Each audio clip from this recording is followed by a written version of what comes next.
All right, you know, food. Some people say we need it. Adjunct professor, pending approval of dissertation, John Dabkovich is slapping you with science this morning. Oh, hello, friends. Wait, how come I don't hear you? I don't hear you. Yeah. Can you start all over again? Oh, wow. Oh, what's going on here? What is going on here? Hello. Can you hear me now? There we go. How did that get turned off? Take two. We'll fix it in post. You ready? Okay, fix it in post. Here we go. Okay.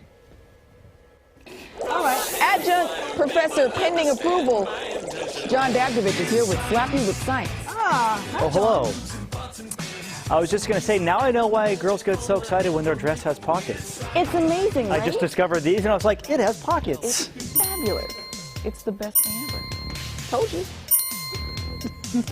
Guys, if NASA ever sends astronauts to Mars, it wants those Voyagers to have a more balanced diet. Okay. So that is why NASA and the Canadian Space Agency, like that's a real thing, are holding the Deep Space Food Challenge. A round trip to the Red Planet would take about 3 years, so NASA wants to make it possible to grow healthy and fresh food on the spacecraft. Oh. It is also believed that the food needs to stimulate astronauts' appetite enough to keep them mentally healthy for such a long journey. One competing company in San Francisco built the Space Culinary Lab. It can grow algae and I think this is supposed to say leafy greens. It says greens here, leafy greens. Isn't that Elon Musk's wife?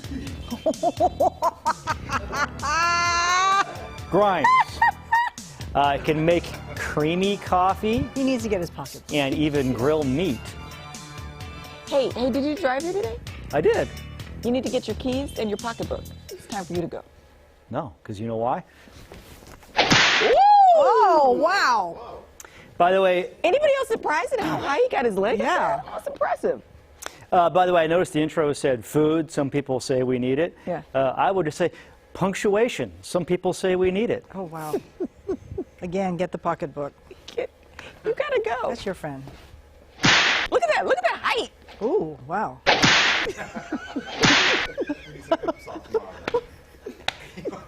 Yeah, He is gonna need some Epsom salt tomorrow. we hear that if you soak in Epsom salt in the bathtub with the nice wanna- warm water, Swing by the Target on the way home. yeah. Speaking of food, a new study may have people putting down the corn dog and calling a therapist. What? What? I prefer to have fair food during my therapy sessions. Yeah. Researchers in China say fried foods are linked with anxiety and depression. Oh. Who asked you, researchers in China? Specifically, frequent consumption of fried foods, especially fried potatoes, Whoa, hey. Back was it up. linked to a 12% higher risk of anxiety and 7% higher risk of depression than people who did not eat fried foods. The expert says that this is preliminary and it's not clear if the fried foods are the problem or that people with those issues turn to fried foods for comfort, which I think makes sense. Yeah. Previous studies have found that unhealthy food and poor nutrition can lower one's mood and progress a mental health condition. Huh. Interesting. Let's go get some chicken after this. Woo! Oh, Man, wow. it's aggressive. Doing this because I don't want to take my hands out of Because pockets. the pockets are great, Yeah. right? Told you. It's amazing. Almost everybody loves cheese, except for people who are lactose intolerant. But what's the best cheese for your body? That's a good question.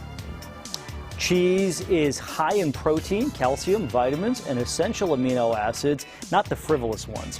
But it's also calorie dense and can be high in fat and sodium. That's very true. Duh. A New York University study broke down all the various cheeses, and the winner for healthiest cheese was the stuff that comes in a can. Oh, no. It was ricotta, Ricotta. or as the Italians there say in New York, ricots. The ricots. It is a high concentration of whey protein, which is easily absorbed by the body. Up next, with a catch, is a hard cheese like Parmigiano, Pecorino, or Gouda. Oh, I'm a huge Gouda fan. Me too. Smoked Gouda. Gouda's not really hard, though, is it? Gouda? Not really. Not like the other ones. I mean, it's not super creamy either. Anyway, those are good when they're consumed in moderation. Okay. Hard cheeses are more concentrated, meaning that they have more calcium and are easier to avoid over-consuming. I believe that because they all tend to be more pungent, too, Yes. you know? Yeah. But that concentration also brings more sodium. The cheese is not regarded as healthy, as some might say, the best ones. I am a fan of the little string cheese. Yeah. Those are for you. good. Skim milk, right? Those are good. Good for yeah. you. Okay. I like the cheese ball that has the slivers of almond on the outside. Yeah. Oh. Those are good. Woo! Oh. Oh, wow. Okay. Ralph Macchio. We're gonna go find him some Epsom salt and some lavender oil. Yeah. And we'll be right back. It has pockets. Look at me. Writhing pain all the way up the backside. Scientist, it's surprising that the girl blinded me with